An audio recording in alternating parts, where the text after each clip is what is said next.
ان اللہ وملائکتہ یصلون علی النبی یا ایہا الذین آمنوا صلوا علیہ وسلموا تسلیما اللہم صل علی سیدنا و مولانا محمد معدن الجود والکرم منبع العلم والحلم والحکم وعلی آلہ الکرام وبارک وسلم۔ عزیزان گرامی،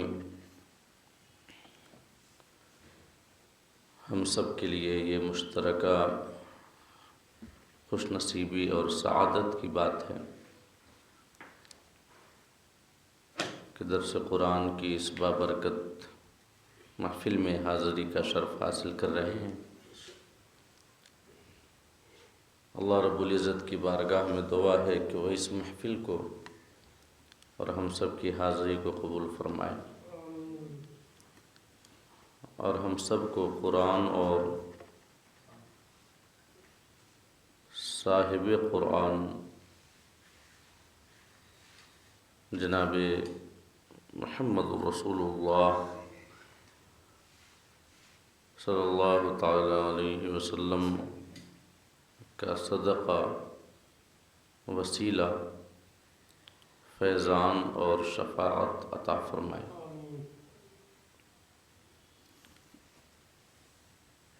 قرآن مجید کی سورت نمبر 19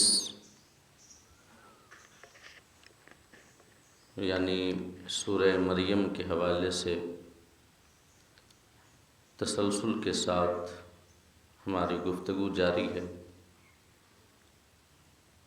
اور اس سورہ مریم کی 15 آیات کریمہ کے حوالے سے ہم آپ کے سامنے تفصیلی گفتگو کر چکے ہیں، اور حضرت یحییٰ علی نبینا و علیہ الصلاۃ والتسلیم کی ولادت کا تذکرہ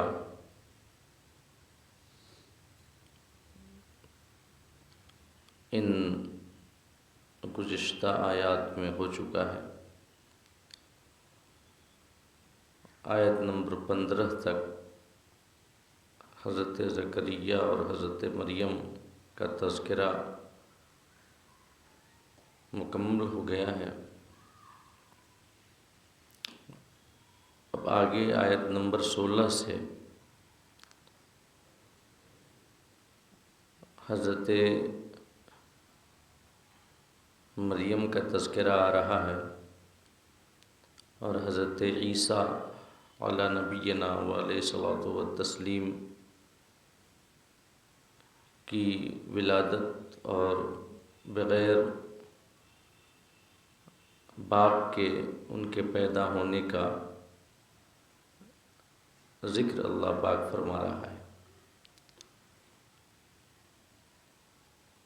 مگر اس سے پہلے کہ ان آیات کے حوالے سے کچھ باتیں میں آپ کے سامنے عرض کروں، سب سے پہلے تو میں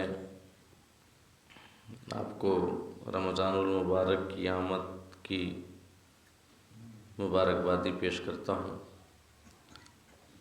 رمضان کا پہلا عشرہ ہمارے اور آپ کے سامنے سے گزر رہا ہے،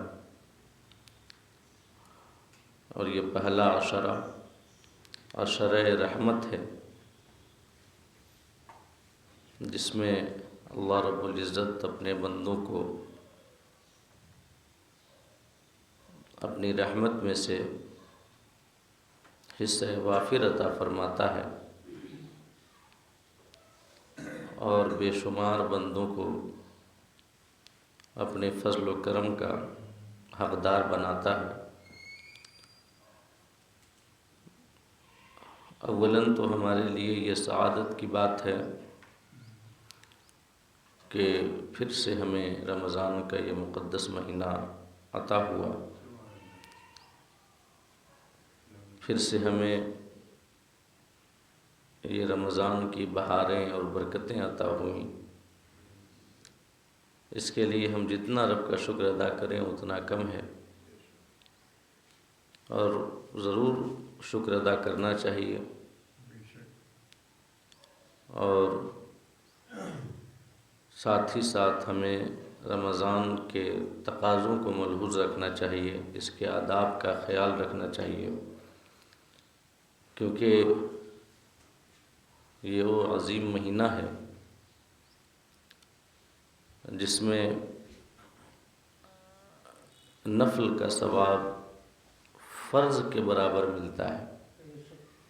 اگر کوئی شخص کوئی نفلی کام کرتا ہے تو اس کو فرض کے برابر ثواب عطا کیا جاتا ہے، اور اگر کوئی فرض نیکی کرتا ہے تو اسے بڑھا کر کے 70 فرضوں کے برابر اللہ رب العزت اسے ثواب عطا فرماتا ہے۔ اور باقی اس ماہ کے روزوں کی عظمت اور برکت کا کیا پوچھنا، اس کا اجر کتنا ہے یہ اللہ کے علاوہ کوئی نہیں جانتا، کیونکہ اللہ پاک نے فرمایا ہے کہ ہر عمل کا ثواب اللہ رب العزت نے بیان کر دیا ہے، مگر روزے کے بارے میں فرمایا کہ روزہ میرے لیے ہے اور میں ہی اس کا اجر دوں گا۔ تو روزے میں کتنا اجر ملے گا یہ اجر بیان نہیں کیا گیا ہے، اور ساتھ ہی ساتھ ماہ رمضان میں اللہ رب العزت بے شمار گنہگاروں کی مغفرت فرماتا ہے، اور جہنم سے آزادی کا پروانہ انہیں عطا فرماتا ہے۔ اس کے علاوہ روزہ تقوی اور پرہیزگاری کو حاصل کرنے کا ذریعہ ہے۔ روزے کے کارن ہمارا نفس کمزور ہوتا ہے، روح میں مضبوطی آتی ہے، اور ہم تقوی کو حاصل کر سکتے ہیں۔ قرآن مجید میں اس کی وجہ بیان کی گئی کہ یا ایھا الذین آمنوا کتب علیکم الصیام کما کتب علی الذین من قبلکم لعلکم تتقون، کہ اے ایمان والو تمہارے اوپر روزے فرض کیے گئے جیسے پچھلی امتوں پر فرض کیے گئے تھے، تاکہ تم تقوی اور پرہیزگاری حاصل کر سکو۔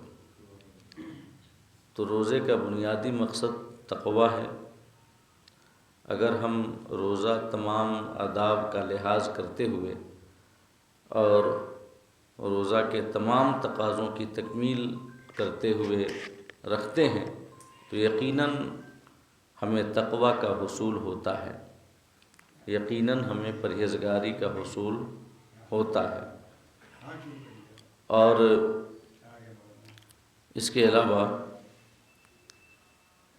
اس ماہ رمضان کو ایک تربیت کی شکل میں بھی دیکھنا چاہیے ہمیں، کہ اس ایک مہینے ہماری تربیت ایسی کی جاتی ہے دینی نہج پر کہ ہمیں حالت روزہ میں کھانے پینے سے رکنا پڑتا ہے، جو کہ جائز طریقے ہیں، جو کہ جائز کام ہے۔ کھانا جائز ہے، پینا جائز ہے۔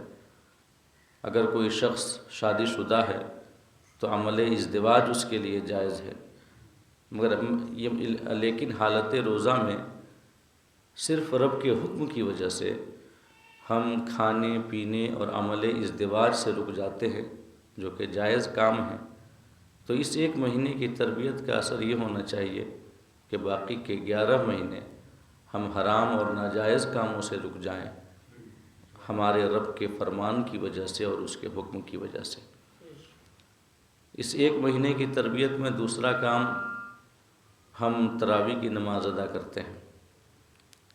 تو تراویح کی نماز سے جو تربیت مقصود ہے وہ یہ ہے کہ ایک تو یہ کہ ہماری پیشانیوں میں سجدوں کی للک پیدا ہو جائے، تڑپ پیدا ہو جائے کہ جیسے ہم 20 رکعت اضافی اس ایک مہینے میں ادا کرتے ہیں، ویسے ہی باقی کے 11 مہینے 20 رکعتیں جو فرائض و واجبات ہیں ان کو جب تک ادا نہ کریں ہمیں چین نہ آئے۔ تراویح کی 20 رکعتیں کیوں ہیں؟ اسی وجہ سے ہیں کہ ایک پورے 24 گھنٹے میں جو فرائض و واجبات ہیں ہمارے اوپر وہ 20 ہی رکعتیں ہیں۔ فرض نمازوں کی رکعتوں کی تعداد آپ شمار کریں، ایسے ہی ساتھ میں وتر کی تعداد آپ شمار کر لیں تو 20 رکعتیں بنتی ہیں۔ تو یہ 20 رکعتیں ادا کرنے کا جو اثر ہماری سیرت پہ اور ہمارے کردار پہ ہو وہ یہ ہو کہ باقی کے 11 مہینے جب تک ہم فرائض و واجبات کی ادائیگی نہ کر لیں تب تک ہمیں چین نہ آئے اور قرار نہ آئے۔ ایک تو یہ تربیت کا اثر ہونا چاہیے، اور تراویح میں ہم قرآن مکمل کرتے ہیں تو اس تربیت کا اثر یہ ہونا چاہیے کہ ہم مکمل قرآن سماعت کر رہے ہیں ماہ رمضان کے اندر نماز میں، نماز تراویح میں، تو اس کا جو نتیجہ ہے یہ ظاہر ہونا چاہیے کہ باقی کے 11 مہینے ہمارے گھروں میں قرآن مجید طاق کی زینت نہ بنا رہے، بلکہ ہم اس کی زیارت کریں، اس کی تلاوت کریں، اسے پڑھیں اور اپنے گھر آنگن کو قرآن کی تلاوت کی آواز سے ہم منور و مجلہ کریں۔ یہ ہونا چاہیے اثر ماہ رمضان میں تراویح کے اندر قرآن سننے کا۔ اعتکاف بھی اسی مہینے کیا جاتا ہے، وہ بھی تربیت ہی کا ایک حصہ ہے۔ اس کا نتیجہ یہ ہونا چاہیے، ہماری سیرت و کردار پہ اثر یہ ہونا چاہیے کہ مسجد کی محبت ہمارے دلوں میں پیدا ہو جائے، مسجد میں ہمارا جی لگنے لگ جائے، اور ہم چاہے جس حال میں رہیں خاص نمازوں کے وقت با جماعت نمازوں کی ادائیگی کے لیے مسجد ضرور پہنچ جائیں۔ یہ رمضان کی پوری تربیت کا اثر ہونا چاہیے۔ اور یہ کب ہوگا؟ یہ ایک مہینے کا اثر ہماری سیرت و کردار پر کب ظاہر ہوگا؟ جب ہم ماہ رمضان کے تقاضوں کی پوری تکمیل کریں گے، اس کے آداب کا پورا لحاظ رکھیں گے، ماہ رمضان کا ادب و احترام کریں گے اور اخلاص کے ساتھ سارے اعمال بجا لائیں گے، تبھی سمجھ لیں کہ ہم ماہ رمضان کی تربیت سے فائدہ اٹھا سکتے ہیں، اور باقی کے 11 مہینے اس تربیت کا اثر ہماری سیرت پر اور ہمارے کردار پر ظاہر ہو سکتا ہے۔ اللہ رب العزت ہم سب کو ماہ رمضان کی برکتیں اور سعادتیں عطا فرمائے، اور رمضان کے تقاضوں کی تکمیل اور اس کے آداب بجا لانے کی ہمیں اللہ رب العزت توفیق عطا فرمائے۔ اب سورہ مریم جو کہ قرآن مجید کی سورت نمبر 19 ہے، اس سورہ مریم کی 16ویں آیت کریمہ جس میں حضرت مریم کا تذکرہ ہے، اس کے حوالے سے میں کچھ باتیں آپ کے سامنے عرض کر دوں۔ اللہ پاک ارشاد فرماتا ہے وَاذْكُرْ فِي الْكِتَابِ مریم، محبوب کتاب میں مریم کا ذکر کرو۔ اللہ رب العزت اپنے حبیب صلی اللہ علیہ وسلم کو حکم دے رہا ہے کہ قرآن کے اندر مریم کا تذکرہ کرو، کہ کیسے ان سے بغیر نکاح کے اور بغیر شادی کے، بغیر باپ کے حضرت عیسیٰ علی نبینا و علیہ الصلاۃ والتسلیم کی ولادت ہوئی۔ چنانچہ ارشاد پاک ہے وَاذْكُرْ فِي الْكِتَابِ مریم، اور کتاب میں یعنی قرآن میں مریم کا ذکر کرو، اذن تبذت من اہلہا مکانا شرقیہ، جبکہ مریم اپنے گھر والوں سے الگ ہو کر پوربی سمت مشرق کی جانب جا کر کے بیٹھ گئیں۔ یہاں پر حضرت مریم کے اس واقعے کی جانب اشارہ ہے جو اللہ پاک نے فرمایا کہ جب مریم اپنے گھر والوں سے الگ ہو کر پورب کی جانب ایک جگہ پر جا کر بیٹھ گئیں، اشارہ ہے اس کی جانب کہ حضرت مریم کی والدہ نے ایک نظر مانی تھی، اور وہ نظر یہ تھی کہ اگر میرے گھر میں بیٹے کی ولادت ہوئی تو میں اسے دین کے لیے وقف کر دوں گی، اس کو اللہ رب العزت کی راہ میں وقف کر دوں گی، یہ انہوں نے منت مانی تھی۔ مگر جب ان کے گھر میں ولادت ہوئی تو بیٹے کی ولادت نہیں ہوئی بلکہ بیٹی حضرت مریم رضی اللہ تعالی عنہا کی ولادت ہوئی۔ تو اس نظر کے مطابق اگرچہ حضرت مریم بیٹی تھیں، مگر انہوں نے اللہ کی راہ میں حضرت مریم کو بھی عطا کر دیا اور وقف کر دیا، اور حضرت مریم کی ذمہ داری اور کفالت کا کام حضرت زکریا علیہ نبینا وعلیہ الصلاۃ والتسلیم انجام دینے لگ گئے۔ حضرت زکریا کی کفالت میں حضرت مریم آ گئیں، اور بیت المقدس کے پورب کی جانب ایک کوٹھری میں، ایک کمرے میں جا کر حضرت مریم خلوت گزیں ہو گئی۔ اسی جانب اشارہ ہے، اللہ پاک نے فرمایا کہ وَاذْكُرْ فِي الْكِتَابِ مریم، کہ محبوب کتاب میں مریم کا تذکرہ کرو جب وہ اپنے گھر والوں سے الگ ہو کر ایک پورب کی جانب جگہ پر جا کر بیٹھ گئیں۔ تو پورب کی جانب جگہ سے مراد بیت المقدس کے مشرق کی سمت اور بیت المقدس کے پورب کی جانب جو حجرے تھے، انہی حجروں میں سے ایک حجرے میں جا کر حضرت مریم خلوت گزیں ہوئیں اور عبادت میں مصروف ہو گئیں، اسی جانب اشارہ ہے۔ اس کے بعد اکثر ایسا ہوتا تھا کہ بیت المقدس سے متصل جتنے حجرے تھے ان حجروں میں پردے نہیں ہوتے تھے، بلکہ دروازہ ایسے ہی کھلا رہتا تھا، کیونکہ وہ مسجد کے حجرے تھے۔ مطلب ایسا تو ہے نہیں کہ وہاں پر کوئی بہت زیادہ قیمتی چیزیں ہیں یا کچھ اور ہیں کہ باضابطہ دروازہ لگا ہو یا تالے وغیرہ لگے ہوں، ایسا نہیں ہوتا تھا، یہ بلکہ سارے حجرے بغیر دروازے کے تھے۔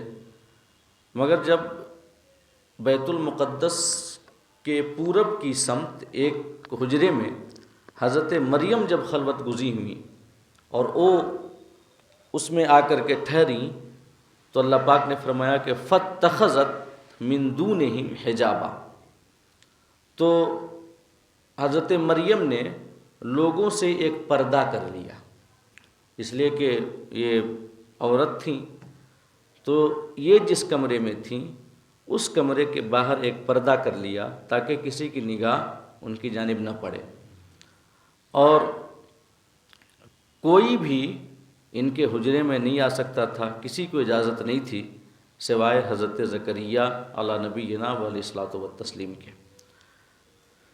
تو حضرت مریم اسی کمرے میں خلوت گزینی کے عالم میں سب سے پردے کی حالت میں اللہ رب العزت کی عبادت میں مصروف تھیں کہ اللہ رب العزت نے ان کی جانب حضرت جبرائیل علی نبینا علیہ الصلاۃ والتسلیم کو بھیجا۔ اللہ پاک فرماتا ہے فَأَرْسَلْنَا إِلَيْهَا رُوحَنَا، تو ہم نے اس کی طرف یعنی مریم کی طرف اپنی روح کو بھیجا، اور روح سے مراد حضرت جبریل ہیں کہ ہم نے جبریل کو بھیجا حضرت مریم کے پاس۔ تو حضرت جبرائیل کیسے گئے، کس حالت اور کس شکل و صورت میں گئے؟ اللہ پاک فرماتا ہے فَتَمَثَّلَ لَهَا بَشَرًا سَوِيًّا،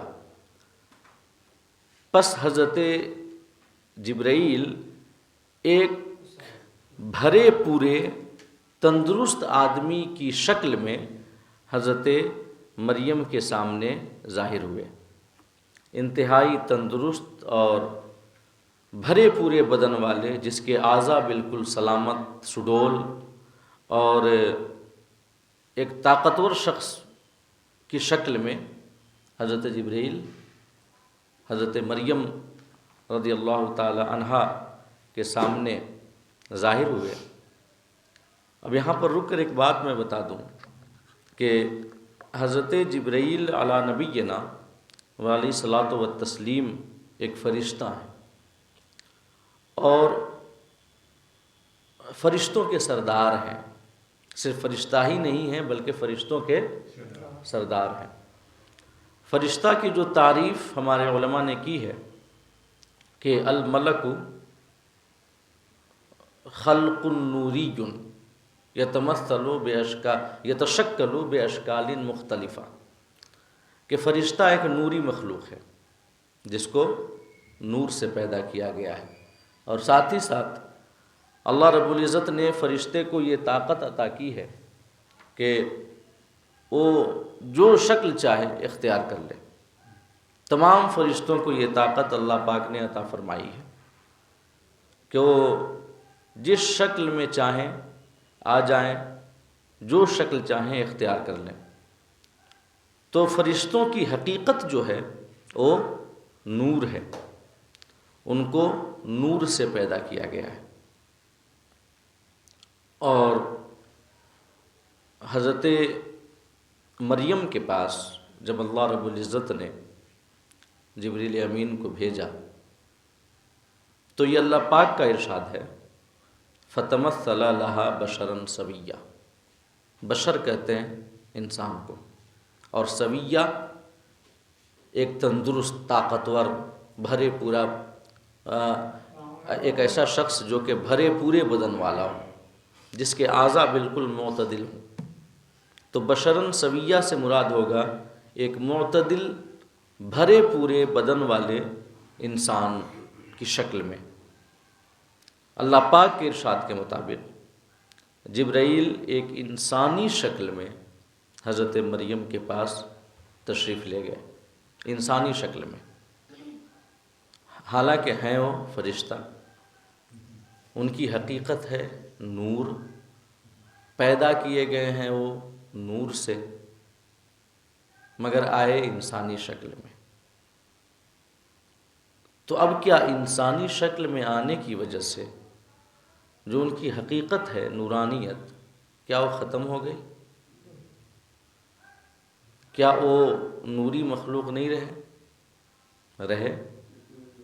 تمام مسالک کا، تمام مکاتب کا اس بات پر اتفاق ہے کہ باوجود کہ حضرت جبرائیل حضرت مریم کے پاس انسانی شکل میں تشریف لائے، مگر ان کی حقیقت باقی رہی، ان کی فقط شکل بدلی، انسانی شکل میں آئے ہو، مگر جو ان کی حقیقت ہے وہ حقیقت باقی رہی، وہ نور ہی رہے، نوری مخلوق ہی رہے، بغیر کسی تشبیہ و تمثیل کے میں عرض کرنا چاہوں گا کہ میرے آقا کی حقیقت بھی نور ہے، ہمارے آقا صلی اللہ علیہ وسلم بھی نور سے پیدا کیے گئے ہیں، اور ہماری ہدایت کے لیے انسانوں کے بیچ میں رہ کر دین کی دعوت و تبلیغ کے لیے، تاکہ انسان ان سے انسیت حاصل کریں، اللہ رب العزت نے انہیں انسانی شکل میں بھیجا، مگر انسانی شکل میں آنے کی وجہ سے ان کی نورانیت پر کوئی حرف نہیں پڑتا، کوئی حرف نہیں آتا۔ ان کی حقیقت بھی نور ہے، ان کی حقیقت اور جو ان کی نورانیت ہے اس پہ کوئی اثر نہیں پڑا اگرچہ وہ انسانی شکل میں تشریف لائے، صرف ایک ضرورت کے تحت کہ تاکہ وہ انسانوں کی ہدایت و رہنمائی کا فریضہ انجام دے سکیں اور لوگوں کے سامنے دین کی دعوت دے سکیں اور لوگ ان سے انسیت حاصل کر سکیں۔ جیسے حضرت جبرائیل آئے انسانی شکل میں، مگر اس سے ان کی حقیقت پر یا ان کی نورانیت پر کوئی اثر نہیں پڑا۔ فرمایا فَتَمَثَّلَ لَهَا بَشَرًا سَوِيًّا، جبرائیل ایک بھرے پورے طاقتور انسان کی شکل میں حضرت مریم کے پاس حاضر ہوئے۔ اس کے بعد آیت نمبر 18 ہے، جب حضرت مریم نے اپنے حجرے میں ایک انسان کو دیکھا تو ظاہر ہے لازمی بات ہے کہ انہیں خوف آنا تھا، ڈر کا احساس ہونا تھا، تو وہ ڈر گئیں اور یہ بولی، اللہ پاک فرماتا ہے قالت، مریم بولی انی اعوذ بالرحمن منک ان کنت تقیا، کہ میں تجھ سے رحمان کی پناہ مانگتی ہوں اگر تجھے خدا کا ڈر ہے، اگر تو ڈرنے والا شخص ہے، تیرے دل میں خدا کا ڈر ہے، تو میں تجھ سے رب کی پناہ مانگتی ہوں، رحمان کی پناہ مانگتی ہوں کہ تو میرے قریب بھی نہ آنا۔ حضرت مریم نے جب یہ کہا تو آیت نمبر 19 ہے، حضرت جبرائیل جواب دیتے ہیں قال، جبرائیل بولے انما انا رسول ربک، ڈرو نہ، گھبراؤ نہ، میں تیرے رب کا بھیجا ہوا ہوں، مجھے تیرے رب نے بھیجا ہے، لِأَهَبَ لَكِ غُلَامًا زَكِيًّا، اور میں اس لیے آیا ہوں تاکہ تجھے ایک ستھرا بیٹا عطا کروں۔ حضرت جبرائیل نے جو رب کے فرشتادہ تھے وہ کہتے ہیں کہ مریم غم نہ کرو، ڈرو نہ، میں تمہیں کوئی تکلیف نہیں پہنچاؤں گا، میں تو تمہارے رب کا قاصد ہوں، میرے رب نے بھیجا ہے تمہارے پاس، اس لیے بھیجا ہے لِأَهَبَ لَكِ، اس کا بالکل سیدھا سادہ ترجمہ یہ ہے کہ اس لیے آیا ہوں میں تاکہ میں تمہیں بیٹا دوں، لِأَهَبَ لَكِ غُلَامًا زَكِيًّا، تاکہ میں تمہیں ایک ستھرا بیٹا دوں۔ جبرائیل کہہ رہے ہیں، تو دینے والا کون ہے؟ اللہ تعالیٰ ہے نا۔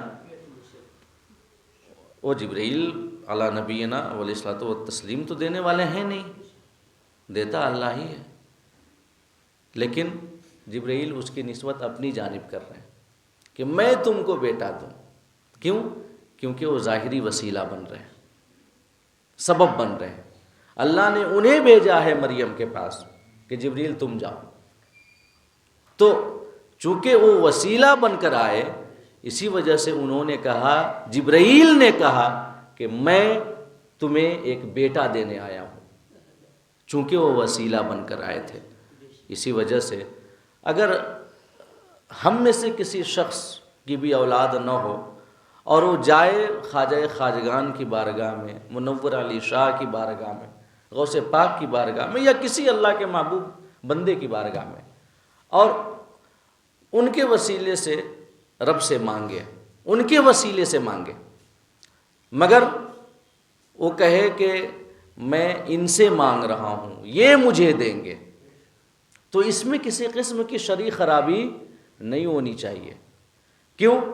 کیونکہ وہ چونکہ وسیلہ بنیں گے اولاد کے عطا ہونے کا، لہٰذا ان کی جانب نسبت کرنا جائز ہے، اور یہ کہہ دیا جائے کہ مجھے بیٹا خواجہ دیں گے، یا میں خواجہ سے مانگنے آیا ہوں، یا غوث سے مانگنے آیا ہوں، یا جب بعد میں ولادت ہو گئی تو کہے کہ مجھے خواجہ نے دیا ہے، غوث نے دیا ہے، یا کسی اللہ کے محبوب بندے کی جانب نسبت کرنا، یہ کوئی ایسا عمل نہیں ہے جو شرکیہ عمل ہو، ایسا عمل نہیں ہے جو کہ اسلام سے خارج کر دے، بلکہ ایک ایسا عمل ہے جس کی صداقت اور جس کی اجازت قرآن سے ہمیں عطا ہوتی ہے۔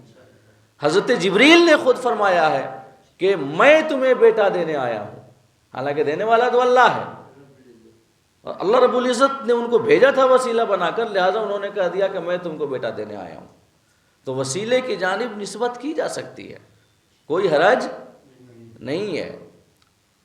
یہ ویسے ہی ہم اگر غوث کے بارے میں کہیں کہ وہ بیٹا دینے والے ہیں، خواجہ خواجگان کے بارے میں کہیں کہ وہ اولاد عطا کرتے ہیں، تو اس میں بھی کوئی شریک خرابی نہیں ہے، کیونکہ وہ بھی ایک وسیلہ بن کر رب کی بارگاہ میں دعا کرتے ہیں، اور اللہ رب العزت ان کی دعا کو قبول کر کے ہمیں اولاد عطا کر دیتا ہے۔ تو وسیلہ کی جانب نسبت کرنا کوئی غلط بات نہیں ہے، لیکن کیا کہیے گا کہ جو لوگ گمراہی پھیلاتے ہیں وہ محض اپنے مطلب کی کچھ آیتیں نکالتے ہیں، جو آیتیں غیروں کے حق میں نازل ہوئیں، بتوں کے حق میں نازل ہوئیں، کفار و مشرکین کے حق میں نازل ہوئیں، ان آیتوں کو اٹھاتے ہیں اور ان آیتوں کو چسپاں کر دیتے ہیں مومنین کے اوپر۔ اس سے بڑا ظلم اور کوئی نہیں ہے۔ جو خوارج تھے آقا کریم کے زمانے کے، تو وہ خوارج کے بارے میں، ان خوارج کے بارے میں حضرت عبداللہ بن عمر کا قول ہے کہ حضرت عبداللہ بن عمر ان کو سب سے بدترین مخلوق کہا کرتے تھے، بدترین مخلوق خوارج، جنہوں نے کفر و شرک کا فتویٰ دیا تھا حضرت علی کے اوپر معاذ اللہ، اور حضرت امیر معاویہ کے اوپر کفر کا فتویٰ دیا تھا، ان کے ماننے والے، ان کے متبعین صحابہ کے اوپر کفر کا فتویٰ دیا تھا۔ تو خوارج نے مسلمانوں کے اوپر کفر کا فتویٰ دیا تھا، حضرت علی جیسی شخصیت، حضرت امیر معاویہ جیسی شخصیت پر کفر کا فتویٰ دیا تھا۔ اور دلیل کہاں سے وہ لائے تھے خوارج؟ وہ آیتیں جو کہ بتوں کے حق میں نازل ہوئی تھیں، کفار کے حق میں نازل ہوئی تھیں، ان کو اٹھایا تھا اور چسپاں کر دیا تھا صحابہ کے اوپر۔ آج بھی سیم حرکت کی جاتی ہے۔ جو وہابیہ فرقے والے ہیں، یہ بھی ان کا حال یہی رہتا ہے کہ وہ آیتیں جو کہ بتوں کے حق میں نازل ہوئیں، کفار کے حق میں نازل ہوئیں، ان آیتوں کو اٹھاتے ہیں اور چسپاں کر دیتے ہیں مومنین کے اوپر، اور پھر مومنین کے اوپر کفر اور شرک کا فتویٰ بڑی دیدہ دلیری کے ساتھ، اور بڑی مطلب ہمت چاہیے اس کے لیے کسی مومن کو کافر کہنے کے لیے۔ اس سے بڑی بات اور کیا ہو سکتی ہے کہ ایک شخص جو کلمہ پڑھنے والا ہے، ایک شخص جو نماز پڑھ رہا ہے، ایک شخص جو اللہ کی وحدانیت اور رسول کی رسالت کا اقرار کر رہا ہے، اس کو آپ مشرک کہہ دیں، مگر وہ کافی دیدہ دلیری اور ہمت کے ساتھ کہہ دیتے ہیں مشرک۔ وہ آیتیں اٹھاتے ہیں جو آیتیں کفار و مشرکین کے حق میں نازل ہوئی، کہ اللہ کے علاوہ کسی کو نہ پکارو، اللہ کے علاوہ کسی کو نہ پکارو۔ کفار کے بارے میں جا بجا آیا ہے کہ کفار اللہ کے علاوہ دوسروں کو پکارتے ہیں، من دون اللہ، اللہ کو چھوڑ کر کے۔ تو اب ظاہر ہے کہ یہاں پر من دون اللہ سے مراد تو کفار کے بت ہیں، کہ کفار بتوں کو پکارتے ہیں، لیکن وہ یہ بتوں کے پکارنے کی طرح لے لیتے ہیں اللہ کے محبوب بندوں کو پکارنے کو، اولیاء کو پکارنے کو، یا رسول اللہ کہنے کو، یا غوث المدد کہنے کو۔ اگر ہم کہیں تو کہتے ہیں کہ دیکھیں یہ بھی اللہ کے علاوہ دوسروں کو پکار رہے ہیں۔ تو جو آیتیں نازل ہوئی بتوں کے حق میں، کفار کے حق میں، وہ چسپاں کر دیا مومنین کے اوپر، اللہ والوں کے اوپر۔ یہی کام بالکل خوارج کیا کرتے تھے۔ خوارج بھی ایسے ہی ان الحکم الا للہ کا نعرہ دیا تھا انہوں نے، جب حضرت علی اور حضرت امیر معاویہ میں جنگ ہوئی، اور حضرت امیر معاویہ نے جب دیکھا کہ میں اس جنگ میں ہار رہا ہوں، تو انہوں نے اپنے کچھ لوگوں کو، ایک چال چلی، کچھ لوگوں کو کہا کہ ایک نیزے پر قرآن اٹھاؤ اور جاؤ جنگ میں۔ قرآن تو یہ ان کے کچھ لوگوں نے نیزے پر قرآن اٹھایا اور پہنچ گئے میدان جنگ میں۔ جب قرآن کو دیکھا حضرت علی کے لشکریوں نے، تو انہوں نے اپنی تلواریں روک لی کہ ہم کیسے لڑ سکتے ہیں، سامنے قرآن ہے۔ حضرت علی کہہ رہے ہیں کہ یہ چال ہے، اپنی شکست دیکھ کر کے وہ ایک سیاست چل رہے ہیں، تم یہ جنگ جاری رکھو۔ مگر دیکھیے ایک مومن نا قرآن سے بڑی محبت کرتا ہے، قرآن سے، احادیث سے، رسول کے فرمان سے سب سے زیادہ محبت ہوتی ہے۔ جو مخالف فرقے والے ہیں نا، ہم مومنین اور عوام کی اسی محبت کا فائدہ اٹھاتے ہیں۔ جو ایک عام مومن کے دل میں قرآن کی محبت ہے، حدیث کی محبت ہے، اسی محبت کا فائدہ اٹھاتے ہیں، ناجائز فائدہ اٹھاتے ہیں، اور قرآن کی آیتیں پیش کرتے ہیں، حدیث پیش کرتے ہیں، اور کہتے ہیں کہ دیکھو یہ بتایا جا رہا ہے، یہ بتایا جا رہا ہے، اور اپنی جانب کر لیتے ہیں۔ تو وہاں پر بھی حضرت علی رضی اللہ تعالیٰ عنہ جو ہیں منع کر رہے ہیں کہ تم ہتھیار نہ ڈالو، جنگ نہ روکو، جاری رکھو۔ یہ چال ہے امیر معاویہ کی، وہ اپنی شکست دیکھ کر کے ایسا کر رہے ہیں، لیکن سامنے قرآن تھا نیزے کے اوپر، کیسے یہ ہتھیار اٹھاتے مومنین؟ سب نے اپنی اپنی تلواریں رکھ دی، کہا کہ نہیں اب ہم نہیں لڑ سکتے، قرآن کی بات ہے۔ اور وہ نعرہ لگا رہے تھے نا کہ آؤ قرآن کی جانب، قرآن جو فیصلہ کرے گا ہم مان لیں گے۔ نیزے پر اٹھائے ہوئے تھے اور کہہ رہے تھے کہ آؤ قرآن کی جانب، یہ جو فیصلہ کرے ہم مان لیں گے۔ جنگ رک گئی، اس کے بعد 2 لوگوں کو حکم بنایا گیا، فیصل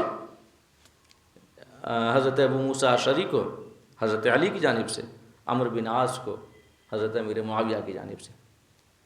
تو جب حکم بنایا گیا فیصلہ، تو خوارج نے قرآن کی ایک آیت اٹھا لی، ان الحکم الا للہ، حکم خالی اللہ ہے اور کوئی نہیں ہے۔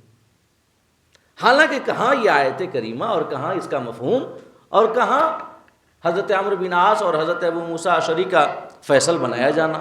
آسمان و زمین کا فرق ہے دونوں میں۔ ان الحکم الا للہ کا مطلب یہ ہے کہ حکم فقط اللہ ہے، یعنی حکم صرف اللہ کا جاری ہوتا ہے اور کسی کا جاری نہیں ہوتا، وہ جو چاہے وہ کرتا ہے۔ اشارہ تھا رب کی قدرت کی جانب، اشارہ تھا رب جو چاہے وہ کر سکتا ہے اس کی جانب، اشارہ تھا اس بات کی جانب کہ اس کائنات میں جو کچھ بھی ہوتا ہے رب کی تقدیر اور رب کے فیصلے سے ہوتا ہے، اس بات کی جانب اشارہ تھا۔ لیکن اس کو اٹھایا اور چسپاں کر دیا یہاں پر کہ ان الحکم الا للہ۔ جب ایک صحابی رسول ہیں حضرت علی رضی اللہ تعالیٰ غالباً، جب انہوں نے یہ آیت سنی کہ خوارج نے اس آیت سے ہمیں کافر کہا ہے، تو انہوں نے کہا کلمۃ حق ارادوا بها الباطل، بات تو سچی ہے لیکن جو انہوں نے اس کا معنی اور مفہوم نکالا ہے وہ معنی اور مفہوم غلط ہے۔ تو خوارج کی ہمیشہ سے یہی عادت رہی، وہ آیتیں نکالتے جو کہ کفار کے حق میں نازل ہوئی، بتوں کے حق میں نازل ہوئی، اور وہ چسپاں کر دیتے تھے کدھر؟ مسلمانوں کے اوپر۔ آج بھی سیم وہی کیا جاتا ہے، جو آیتیں اتری ہیں کفار کے بارے میں، بتوں کے بارے میں، بتوں کو پکارنے کے بارے میں، بتوں کی عبادت کے بارے میں، اس کو چسپاں کر دیتے ہیں اللہ کے ولیوں کو پکارنے کے اوپر، یہ مزارات پر حاضری کے اوپر، اللہ والوں کی بارگاہ میں استغاثہ پیش کرنے کے اوپر، یا رسول اللہ کہنے کے اوپر، یا غوث المدد کہنے کے اوپر۔ اس سے بڑا ظلم اور کیا ہو سکتا ہے؟ یہ قرآن کے مفہوم میں تحریف کرنا ہے اور قرآن کے معنی میں تبدیل کرنا ہے۔ اسی وجہ سے کہا جاتا ہے کہ اگر کوئی شخص ایسا معنی بیان کرے تمہارے سامنے جس معنی کو آج تک کسی عالم میں بیان نہیں کیا، سمجھ جاؤ غلط ہے۔ اس کے غلط ہونے کے لیے اتنا ہی کافی ہے کہ آج تک کسی نے بیان نہیں کیا۔ جیسے کہ ابن تیمیہ آیا، بہت بڑا عالم، جس کے بارے میں کہا جاتا ہے کہ اتنا بڑا عالم جو اپنے علم کی وجہ سے گمراہ ہو گیا، ابن تیمیہ۔ اس نے کئی سارے ایسے معانی بیان کیے جس معانی کو لوگ جانتے تک نہیں تھے، مطلب ایسا لگا کہ کوئی آسمان سے اتر کے آیا ہے عالم اور نئی نئی باتیں بتا رہا ہے۔ یہی غلط ہونے کے لیے کافی ہے، کوئی ایسا معنی بتائے جو معنی کسی سے منقول نہ ہو، جو سمجھیں ہدایت و رہنمائی اسلاف کی ہدایتوں سے جڑ کے رہنے میں ہے، کیونکہ صراط مستقیم اسلاف ہی کی راہ ہے، اس سے الگ کوئی اور صراط مستقیم نہیں ہے۔ تو یہاں پر دیکھیں نا، بالکل صاف ہے، کیا اس میں کوئی تعویل کر سکتا ہے؟ جبریل کہہ رہے ہیں کہ قال انما انا رسول ربک، حضرت جبریل نے فرمایا میں تو تمہارے رب کا بھیجا ہوا ہوں، اور میں اس لیے آیا ہوں کہ لی اہبا لکی غلاما زکیہ، میں اس لیے آیا ہوں تاکہ میں تمہیں ایک ستھرا پاکیزہ بیٹا دوں. جبریل کہہ رہے ہیں اپنی جانب کہ میں دوں. کیوں انہوں نے اپنی جانب نسبت کی اگر یہ شرکی ہوتا تو؟ لہذا پتہ چلا کہ وسیلے کی جانب کام کی نسبت کر دینا شرک نہیں ہے. یہ کہہ دینا کہ غوث اعظم اولاد عطا کرتے ہیں شرک نہیں ہے. خواجہ خواجگان اولاد عطا کرتے ہیں شرک نہیں ہے. کیونکہ ہر مومن یہی عقیدہ رکھتا ہے کہ رب کی عطا سے عطا کرتے ہیں، یا ان کے وسیلے سے جب یہ دعا کرتے ہیں تو اللہ رب العزت ان کی دعا قبول کر کے ہمیں اولاد عطا کرتا ہے.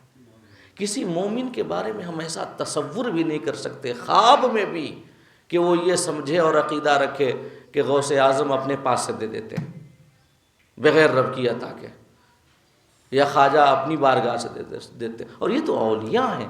رسولوں کے بارے میں ہم ایسا عقیدہ نہیں رکھ سکتے. یہاں تک کہ آقا کریم جو کہ رب کے محبوب مطلق ہے ان کے بارے میں ہمارا یہ عقیدہ نہیں ہو سکتا. خواب میں بھی تصور نہیں کر سکتے کہ ہمارے آقا رب کی عطا کے بنا کسی کو دے دیں. ہم ان کو مالک مانتے ہیں لیکن ساتھ ہی ساتھ ہر آن رب کا محتاج مانتے ہیں. کبھی بھی ان کو رب کے احتیاج سے خالی یا الگ نہیں مانتے. ہر آن ہر گھڑی رب کا محتاج مانتے ہیں. تو یہ ہے. اور اگر کوئی شخص اس کے علاوہ کوئی اور عقیدہ تھوپنا چاہتا ہے تو یہ اس کی دیدہ دلیری ہے کہ کسی مومن پر ایسا عقیدہ تھوپتا ہے جو عقیدہ ان کا نہیں ہے اور ہو بھی نہیں سکتا. اس کے بعد آیت نمبر 20 ہے. حضرت مریم نے کہا قالت بولی انا یکون لی غلام. وہی جو حضرت زکریا نے کہا تھا انا یکون لی غلام، میرے گھر میں کیسے بیٹا ہوگا جب کہ میں بوڑھا ہو چکا ہوں، میرا بیوی اور میری بیوی بانجھ ہے. تو فرمایا انا یکون لی غلام، میرے گھر میں کیسے لڑکا ہوگا یا مجھے کیسے لڑکا ہوگا. ولم یمسسنی بشر ولم اکو بغیہ، جبکہ کسی انسان نے مجھے چھوا نہیں اور میں بدکار بھی نہیں ہوں، تو مجھے کیسے لڑکا ہو سکتا ہے. یہ میری شادی نہیں ہوئی، کسی انسان نے نہیں چھوا، اور بغیر نکاح کے میں کسی کے ساتھ ایسا معاملہ کروں یہ سوچ بھی نہیں سکتی. تو آخر کیسے ہوگا؟ تو یہاں پر بھی وہی کہا گیا جو وہاں جواب دیا گیا تھا نا حضرت زکریا کے بارے میں، جب انہوں نے کہا تھا کیسے ہوگا میرے گھر میں لڑکا جبکہ میں بوڑھا اور میری بیوی بانجھ. تو کہا گیا تھا کذالک، ایسے ہی ہو جائے گا. تمہارے بڑھاپے اور تمہاری بیوی کے بانجھ پن کے باوجود اللہ قادر ہے کہ اللہ پاک تمہیں بیٹا عطا کر دے. یہاں بھی فرمایا گیا کذالک، ایسے ہی ہوگا، یعنی کہ باوجود اس کے کہ تمہیں کسی انسان نے نہیں چھوا مگر تمہیں ہوگا، تمہارے گھر میں اولاد ہوگی. جیسے وہاں پر بھی حضرت ابراہیم کے گھر جب مہمان آئے تھے، کون؟ جو قوم لوط کو عذاب دینے فرشتے آئے تھے نا، قوم لوط کو جو غیر فطری طریقے سے اپنی نفسانی ضروریات کی تکمیل کرتے تھے. جی، تو قوم لوط کو عذاب دینے جو فرشتے آئے تھے تو فرشتے پہلے حضرت ابراہیم کے گھر میں مہمان بنے. حضرت ابراہیم کے گھر میں وہ جو ہے مہمان بنے. تو جب وہ مہمان بنے تو حضرت ابراہیم نے ان کے سامنے کھانا پیش کیا. تو وہ تو فرشتے تھے، ان کو کھانے کی کیا حاجت. تو انہوں نے کھانا نہیں کھایا. تو حضرت ابراہیم ڈرنے لگ گئے اپنے دل میں کہ پتہ نہیں یہ کون لوگ ہیں. تو انہوں نے کہا کہ آپ ڈریں نہ، میں آپ کے رب کی جانب سے ہم بھیجے گئے ہیں. تو حضرت ابراہیم کے دل میں اور خوف آیا کہ کہیں ایسا نہ ہو کہ میری قوم کے اوپر تو کوئی عذاب نہیں آنے والا ہے، کیونکہ جب فرشتے آ جائیں تو معاملہ ختم ہے. پھر وہ کہتے تھے نا، یہ کفار مکہ نبی کی بارگاہ میں کہتے تھے کہ آپ جس چیز کا وعدہ کرتے ہیں اس کو لے آئیں نا. جیسے عذاب کا وعدہ کرتے ہیں کہ اگر نہیں مان لاؤ گے تو عذاب آئے گا، اس کو لے آئیں. کہ اللہ پاک یا اللہ رب العزت نے کسی انسان کو کیوں بنا کر کے بھیجا رسول، کسی فرشتہ کو بنا کر کے بھیجا. تو اللہ رب العزت نے بڑا جو جواب دیا ہے کیسا عمدہ ہے کہ سنو، اگر ہم فرشتوں کو بھیج دیں تو اس کے بعد تو معاملہ ہی ختم ہو جائے گا. جب انہوں نے کہا کہ رسول بنا کر کسی فرشتہ کو بھیجنا چاہیے تھا تو اللہ پاک نے فرمایا کہ اگر فرشتہ آ جائے تب تو معاملہ ہی ختم، کیونکہ اس کے بعد تم یہ ہیلا حجت یہ باتیں کر ہی نہیں سکتے، کیونکہ وہ تو سیدھے اللہ کا عذاب لے کر کے آتے ہیں۔ تو حضرت ابراہیم نے سوچا کہ کہیں میری قوم پر تو کوئی عذاب نہیں آ گیا، تو انہوں نے کہا کہ نہیں آپ ڈرے نا، یہ قوم لوط کی جانب ہمیں بھیجا گیا ہے۔ اور اسی وقت ان فرشتوں نے بشارت دی کہ آپ کے گھر میں پہلے حضرت اسحاق پیدا ہوں گے، اس کے بعد حضرت اسماعیل پیدا ہوں گے۔ کہ جب یہ بشارت دی تو ایک پردے کی آڑ میں حضرت سارہ رضی اللہ تعالی عنہا موجود تھی، جو کہ وہ بھی بوڑھی ہو گئی تھی، اور یہ بھی 70-80 سال کے قریب عمر تھی حضرت ابراہیم کی۔ تو انہوں نے، حضرت سارہ نے پردے کے پیچھے سے کہا کہ کیسے ہمارے گھر میں بچہ پیدا ہوگا جب کہ میں بوڑھی، یہ میرے شوہر حاذا بعلی شیخ او کما قال اللہ تعالی، یہ میرے شیخ جو میرے شوہر ہیں یہ بوڑھے ہیں، تو کیسے ہوگا؟ حضرت سارہ نے جب یہ عرض کیا، یہ کہا کہ کیسے ہمارے گھر میں بچہ ہوگا، اللہ پاک نے وہاں پر بھی فرمایا کذالک، ایسے ہی ہو جائے گا، ایسے ہی ہو جائے گا۔ اور اس کے بعد فرمایا کہ السلام علیکم اہل بیت رسول اللہ او کما قال اللہ تعالیٰ۔ کیا آیت کریمہ؟ اللہ پاک نے سلام بھیجا کہ اے نبی کے گھر والوں، تمہارے اوپر سلام ہو، تمہارے اوپر سلام ہو، اے نبی کے گھر والوں۔ یہ وہاں پر یہ سلام کا تذکرہ ہے، اور وہ سلام خاص طور سے حضرت سارہ کے اوپر، حضرت ابراہیم کے اوپر۔ اہل بیت کہا گیا ہے کہ نبی کے گھر والوں، اور وہاں پہ کوئی اولاد نہیں تھی، وہاں پہ خالی بیوی تھی، حضرت سارہ تھی۔ اس سے پتہ چلتا ہے کہ انبیاء کے اہل بیت میں ان کی ازواج مطہرات سب سے پہلے شامل ہیں، سب سے پہلے شامل ہیں، اس کے بعد کوئی ہے، سمجھ گئے؟ اس کے علاوہ گھر تو بیوی سے بنتا ہے، اگر گھر سے بیوی ہی کو ہٹا دو اس کے بعد اولاد کے لے آؤ تو یہ بات ہوئی نا کہ ایک زینہ ہٹا کر کے اگلے زینہ سے آپ شامل کر رہے ہیں، یہ کیا مسئلہ ہوا؟ پہلا زینہ تو بیوی ہے، اس کے بعد بچے ہیں نا۔ یہ میں کیوں کہہ رہا ہوں؟ اس وجہ سے کہہ رہا ہوں کہ روافض کا ایک طریقہ یہ ہے، اور شیعوں کا، کہ وہ اہل بیت میں حضرت فاطمہ کو مانیں گے، حضرت علی کو مانیں گے، حسن حسین کو مانیں گے، لیکن حضرت فاطمہ کی والدہ حضرت خدیجہ کو نہیں مانیں گے، حضرت عائشہ کو نہیں مانیں گے، جو دیگر ازواج مطہرات ہیں ان کو نہیں، کہیں گے کہ یہ ہے ہی نہیں اہل بیت۔ یہ کون سی منطق ہے؟ یہ کیسی منطق ہے کہ بیویاں جو ازواج مطہرات ہیں وہ اہل بیت میں نہ ہوں اور اولاد اہل بیت میں ہو جائے؟ گھر کی بنیاد اور گھر کی شروعات تو بیوی سے ہوتی ہے، اور وہاں پر حضرت سارہ کو کہا گیا ہے اہل بیت، اے نبی کے گھر والوں تمہارے اوپر سلام ہو اور اللہ کی رحمت ہو۔ قرآن کے مطابق ازواج مطہرات داخل ہیں اہل بیت کے اندر، تو وہاں پر بھی فرمایا تھا کذالک، ایسے ہی ہو جائے گا، یعنی کہ تم بھی ضعیف اور یہ بزرگ، تمہارے شوہر بھی ضعیف اور بزرگ، مگر اللہ پاک قادر ہے کہ اسی بزرگی اور ضعف کے عالم میں اللہ پاک عطا کر دے۔ یہاں پر بھی فرمایا کہ ولم یمسسنی بشر ولم اکو بقیہ، جب کہا کہ مجھے کسی انسان نے نہیں چھوا اور میں بدکار بھی نہیں ہوں، تو کیسے ہوگا؟ تو فرمایا اللہ رب العزت نے قال کذالک، اللہ پاک نے فرمایا ایسے ہی ہو جائے گا، اگرچہ نہیں چھوا کسی انسان نے، اگرچہ تمہارا نکاح نہیں ہوا، اگرچہ تمہارا کوئی شوہر نہیں، پھر بھی ہو جائے گا۔ قال ربک هو علی ہین، تیرے رب نے فرمایا وہ میرے اوپر آسان ہے، میرے اوپر آسان ہے۔ اللہ رب العزت کے لیے کیا مشکل؟ وَلِنَجْعَلَهُ آیَةً لِلنَّاسِ وَرَحْمَةً مِنَّا، اور اس لیے ہم اسے بغیر باپ کے پیدا کریں گے۔ اللہ پاک فرماتا ہے اس لیے ہم اسے بغیر باپ کے بنائیں گے تاکہ ہم اسے لوگوں کے لیے نشانی بنائیں، اور نشانی سے مراد کیا ہے؟ معجزہ۔ یہ حضرت عیسیٰ علی نبینا وعلیہ الصلاۃ والتسلیم کی پوری ذات سراپا معجزہ ہے، کیونکہ وہ بغیر باپ کے پیدا ہوئے، یہ سراپا معجزہ ہے، اور یہ معجزہ پیش کیا گیا بنی اسرائیل کے سامنے، اور ان کو ایک الگ دین، الگ شریعت دے کر کے بھیجا گیا، مگر اس معجزے کا بھی انہوں نے انکار کیا، ان کو شہید کرنے کی کوشش کی۔ وہ تمام تفصیلات کچھ آگے آئیں گی۔ تو فرمایا وَلِنَجْعَلَهُ آیَةً لِلنَّاسِ، اس لیے تاکہ ہم اسے لوگوں کے لیے نشانی بنائیں، وَرَحْمَةً مِنَّا، اور اپنی طرف سے ایک رحمت بنائیں، وَرَحْمَةً مِنَّا، ایک رحمت بنائیں۔ حضرت عیسیٰ کو بھی رحمت کہا گیا اور ہمارے آقا کو رحمت للعالمین کہا گیا۔ تمام انبیاء اللہ کی رحمت ہے۔ وَكَانَ أَمْرًا مَقْضِيًّا، اس کے بعد اللہ پاک نے فرمایا کہ اور یہ کام ہو کر کے رہے گا، یہ کام بالکل پختہ فیصلہ ہو چکا ہے کہ یہ کام ہوگا۔ بغیر باپ کے اے مریم تیرے گھر میں ایک لڑکے کی ولادت ہوگی۔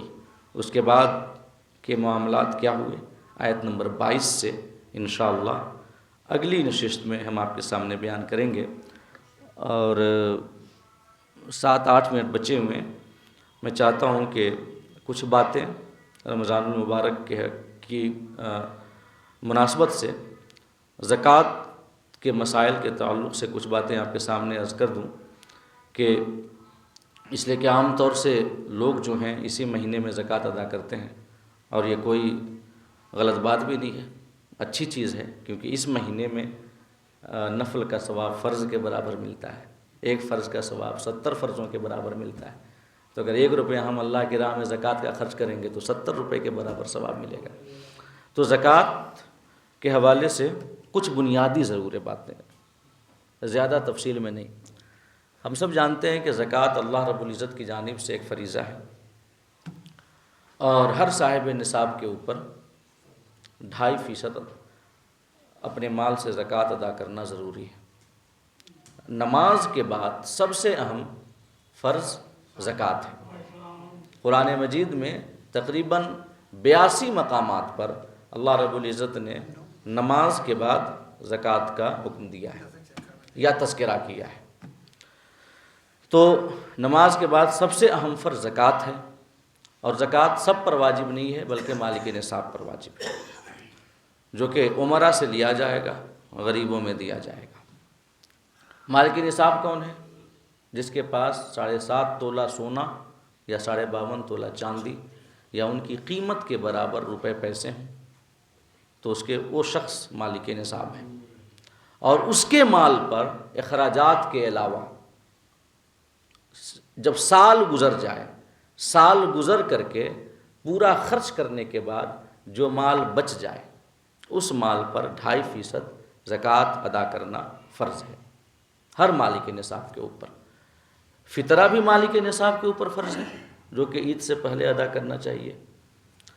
لیکن فطرہ اور زکوٰۃ میں بنیادی فرق یہ ہے کہ زکوٰۃ ادا کرنے کے لیے سال گزرنا شرط ہے، پورے سال کی بچت پر زکوٰۃ ادا کی جاتی ہے، اور فطرہ میں سال گزرنا شرط نہیں ہے، بلکہ کوئی شخص اگر یہ ماہ رمضان ہی میں مالک نصاب ہو گیا تو اب اس کے اوپر فطرہ ادا کرنا واجب ہوگا، لیکن زکوٰۃ واجب نہیں ہوگی کیونکہ سال نہیں گزرا۔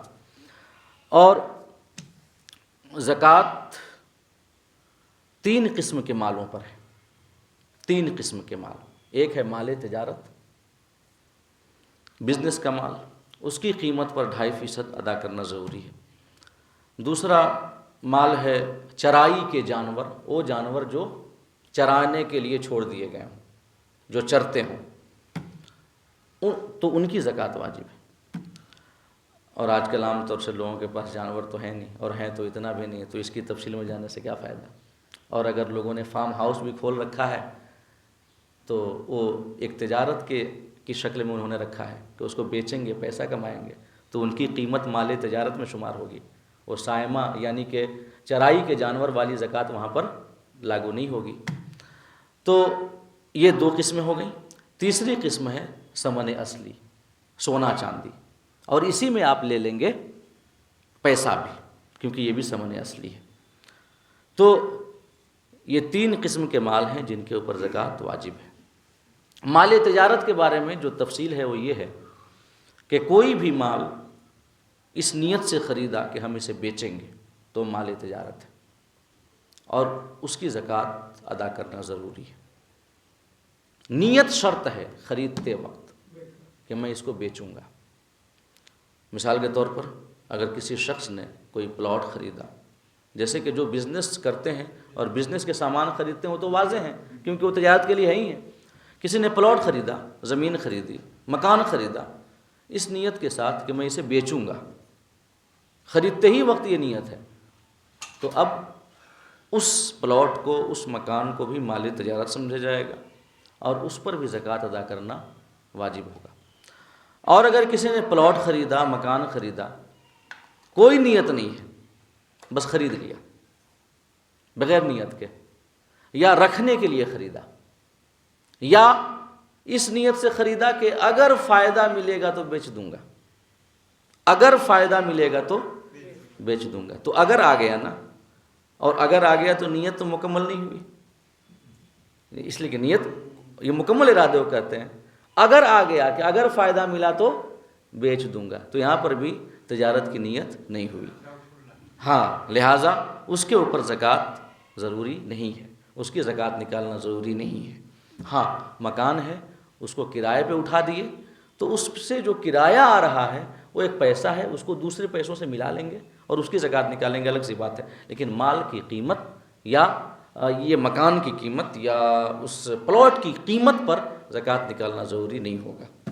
اگر یہ کہا کہ اگر فائدہ ملے گا تو بیچ دوں گا تب، یا کوئی نیت نہیں، یا رکھنے کی نیت سے لیا تو، ہاں تجارت کی نیت سے ہے تب اس کی قیمت پر بھی زکوٰۃ جو ہے ضروری ہے۔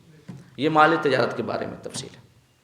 اور جو مال ہمارے پاس ثمن اصلی کی شکل میں ہے، جیسے سونا، چاندی یا روپے پیسے، تو اس کے بارے میں وہی ہے کہ 52.5 تولہ چاندی یا 7.5 تولہ سونا یا ان کے برابر پیسہ ہو تو اس کی 2.5% زکوٰۃ نکالنا واجب ہے۔ اب دیکھیں، جو کہ بہت ریئر ہے، اگر کسی کے پاس خالی چاندی ہے، خالی چاندی ہے اور کچھ نہیں ہے، نہ سونا ہے نہ پیسہ ہے، اور یہ ایسا نہیں ہو سکتا، بہت کم ایسا ہو سکتا ہے، یہ ایک ریئر کیس ہے، اگر خالی چاندی ہے تب اس کو لے کے جائیں گے ہم 52.5 تولہ سونا، یہ چاندی تک۔ خالی سونا ہے، چاندی بھی نہیں ہے، نقدی بھی نہیں ہے، تب اس کو ہم لے کے جائیں گے 7.5 تولہ سونا تک، کہ 7.5 تولہ ہو جائے تب اس کی زکوٰۃ ادا کرنا ہے۔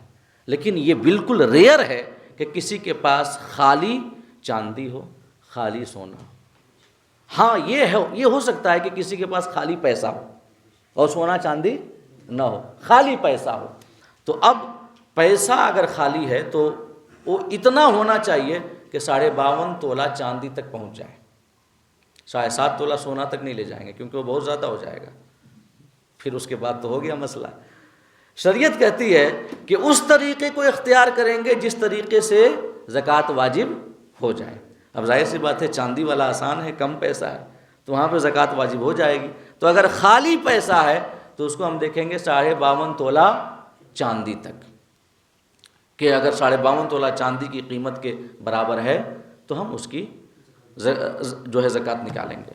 اور اگر ایسا ہے کسی کے پاس کچھ سونا ہے، کچھ چاندی ہے، کچھ پیسے ہیں، تو سب کی قیمت ملا لیں گے اور پھر اس کی 2.5% نکال دیں گے۔ یہ اب کچھ مسئلے یہاں پر رہ جاتے ہیں، جیسے پہلا مسئلہ یہ ہے کہ مثال کے طور پر کسی شخص نے پلاٹ خریدا، بیچنے کی نیت سے خریدا،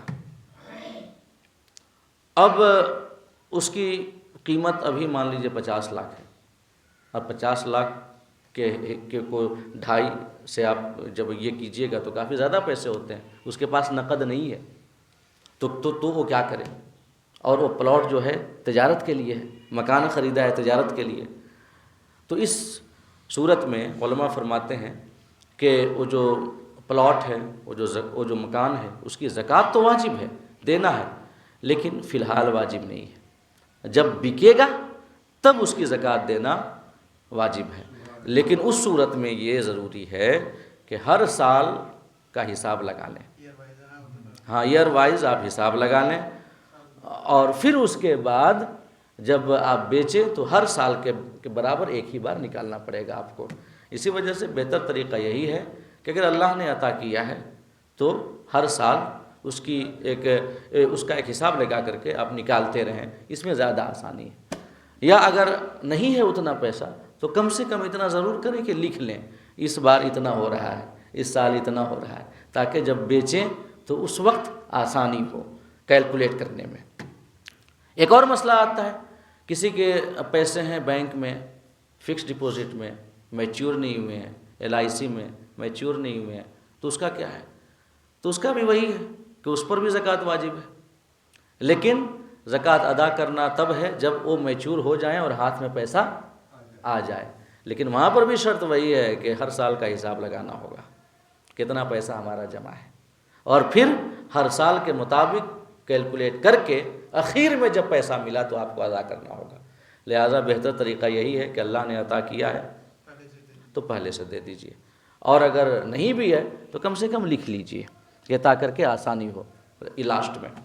ایک اور مسئلہ آتا ہے یہاں پر، مان لیجئے لون کا ہے، مطلب قرض ہے، تو ہم سب جانتے ہیں قرض کا مسئلہ یہ ہے کہ اگر ہم نے کسی کو دیا ہے تو اس کو آمد میں یہ جوڑیں گے، کریڈٹ کریں گے، اور اگر یہ ہم نے کسی سے لیا ہے تو اس کو ڈیبٹ کریں گے، مطلب کہ اس کو خرچ میں لے کر کے جائیں گے، سب کو پتہ ہے۔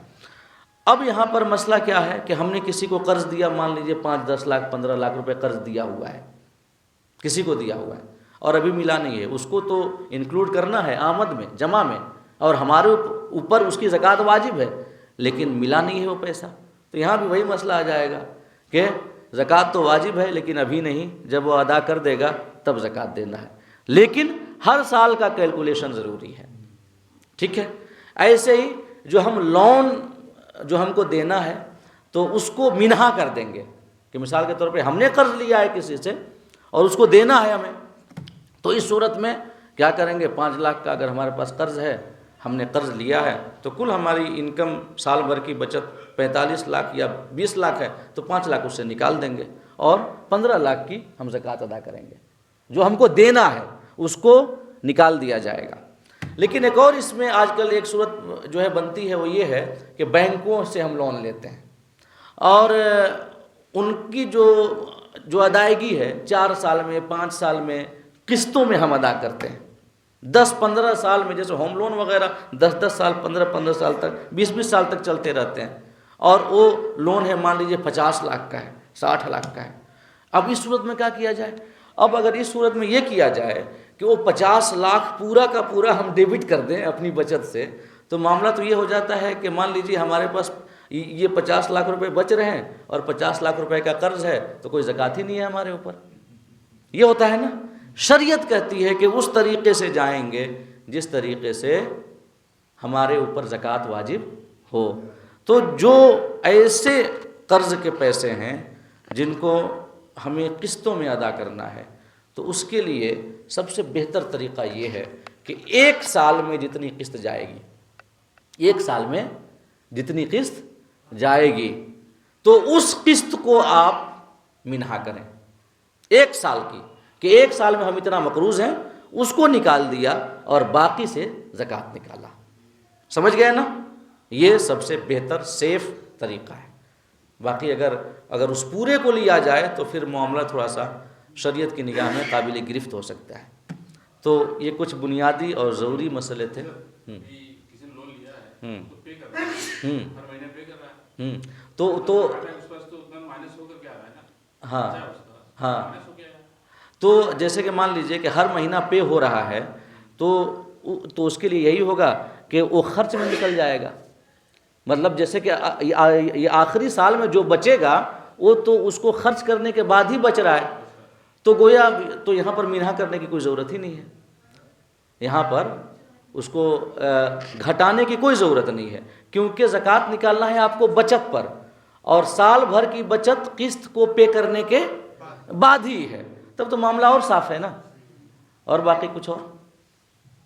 جی اگر گاڑی جتنا پیسے کما رہی ہے، تو اگر مان لیجیے 50,000 کما رہی ہے تو اس میں بھی زکوٰۃ دینا واجب ہے؟ ہاں بیٹا، گاڑی جو ہے اس کی قیمت پر زکوٰۃ نہیں دینا ہے۔ جیسے گاڑی ہم نے رکھی ہے اور وہ گاڑی بیچنے کے لیے نہیں ہے، کمانے کے لیے ہے نا، تو اس گاڑی کی قیمت پر زکوٰۃ نہیں ہے، اس گاڑی سے جو کمائی ہو رہی ہے اس کمائی پر زکوٰۃ ہے۔ لیکن خرچہ بھی تو ہو رہا ہے، تو ہاں تو بچت دیکھیں گے نا، سال کے آخر میں بچ جائے، ہاں بچت پر ہے، بچت پر ہے، جی بچت پر ہے، جی اس پر ہے۔ ہاں بچت پر ہے، ٹھیک ہے، اچھا سوال، بچت پر ہے۔ اللہ رب العزت ہم سب کو کہنے اور سننے سے زیادہ عمل کرنے کی توفیق عطا فرمائے۔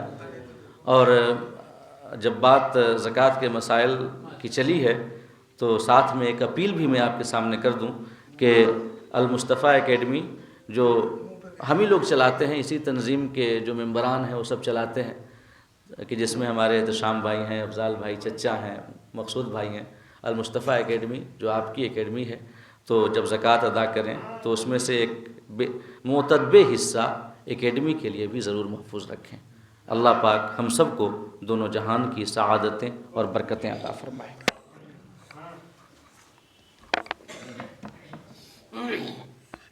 یہ ادب سے بیٹھ جائیں، میلاد مصطفیٰ بولو، اس کے بعد صلاۃ و سلام دعا پھر اس کے بعد۔ اعوذ باللہ من الشیطان الرجیم، بسم اللہ الرحمن الرحیم۔ قد جاءکم من اللہ نور و کتاب مبین، تحقیق کہ تمہارے پاس رب کی جانب سے آیا ایک نور، ایک روشن کتاب۔ اس نور سے مراد ہم سب کے آقا کریم رؤوف الرحیم صلی اللہ تعالی علیہ وسلم کے ذات گرامی تھی۔ اس کتاب سے مراد قرآن مجید فرقان حمید۔ جب رب نے چاہا کہ وہ جانا جائے اور پہچانا جائے تو اس نے اپنے نور سے اپنے نبی کے نور کو پیدا فرمایا۔ وہی نور جب اس خاکدان گیتی پر تشریف لا رہا تھا، تمام ملائکہ مقربین سبھی کھڑے ہو کر غلامانہ انداز میں صلاۃ و سلام کا نذرانہ پیش کر رہے تھے۔ وہ عین وقت میلاد پاک تھا۔ آئیے ہم بھی اسی کی یاد میں چند بند آقا کی بارگاہ۔ یا نبی سلام علیکہ، یا رسول سلام علیکہ، یا حبیب سلام علیکہ، صلوات اللہ علیکہ، ارسل اللہ تعالی عندنا نورا مبینا، مصطفیٰ ما جاء الا رحمتا للعالمین۔ یا نبی سلام علیکہ، یا رسول سلام علیکہ، یا حبیب سلام علیکہ، صلوات اللہ علیکہ۔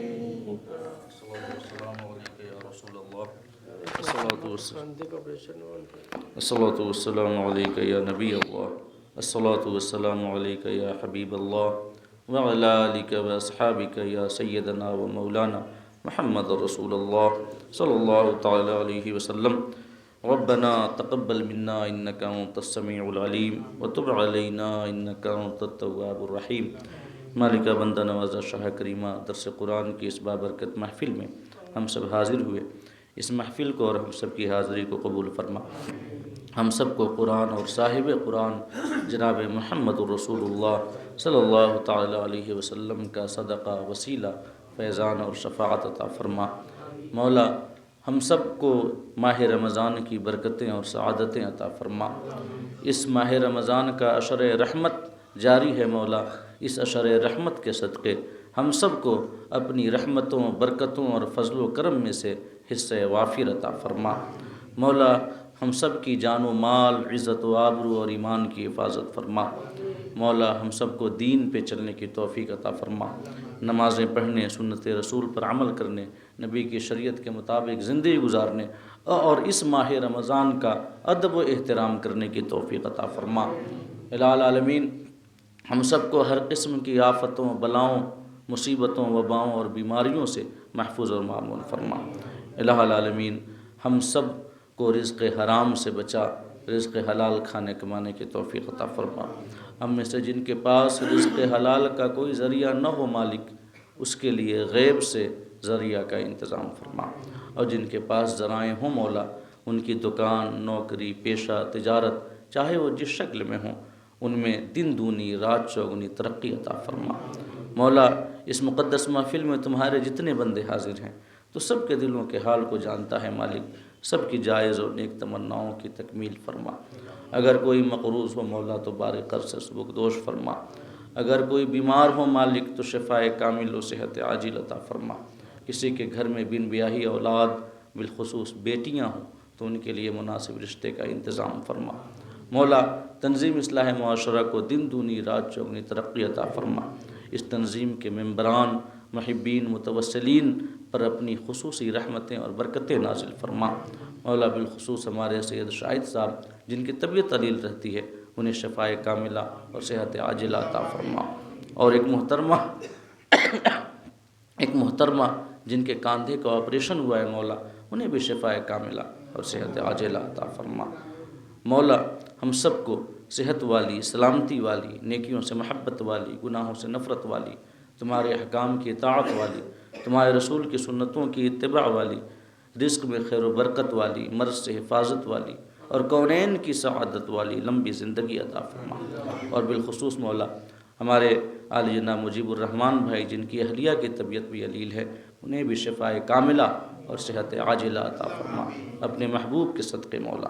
مولا ہم سب کو جب تک زندہ رکھ، اسلام پہ زندہ رکھ، اہل سنت والجماعت کے عقائد پہ زندہ رکھ، اور جب آخری وقت ہو تو ایمان پہ خاتمہ فرما۔ وصلی اللہ تعالی علی خیر خلقہ محمد و آلہ و صحبہ اجمعین برحمتک یا ارحم الراحمین۔